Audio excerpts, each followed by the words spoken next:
Hello everyone, आज आपण super healthy आणि सिंपल अशी खिचडीची रेसिपी बघणार आहे. श्रेनिकाला ती खूप आवडते. तुम्ही पण तुमच्या बाळाला ट्राय करू शकता आणि तुम्ही आम्हाला कमेंट करून सांगा तुमच्या बाळाला आवडली की नाही. आणि हा व्हिडिओ तुम्ही शेवटपर्यंत नक्की बघा. खिचडीसाठी लागणारे साहित्य: 1 चम्मच तांदूळ घेतलाय, 1 चम्मच मुगाची डाळ, हिंग आणि थोडी हळद. तर चला खिचडी कशी बनवायची ते बघूया. हे बघा, मी डाळ आणि तांदूळ छान 2-3 पाण्याने धुवून घेतलंय.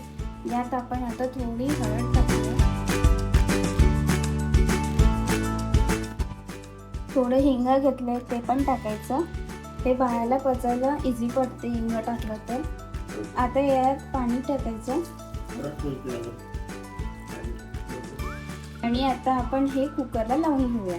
आता आपण हे कुकरला लावून घेतलंय. 4-5 शिट्ट्या असं मीडियम गॅसवर खिचडी शिजवून कुकरला लावून घेतली. अशा प्रकारे आपली खिचडी शिजवून झाली आहे. आता हिला आपण मॅश करूया. अशा प्रकारे आपण खिचडी मॅश करून घेतली आहे. कन्सिस्टन्सी तुमच्या बाळाच्या एजनुसार ठेवायची. पण आता थोडं तूप टाकूया. गाईचं तूप वापरायचं, म्हणजे बाळाला पचायला इझी पडतं. हलकं असतं पचायला. असं थोडं मिक्स करून घ्यायचं व्यवस्थित आणि बाळाला आपण चालू.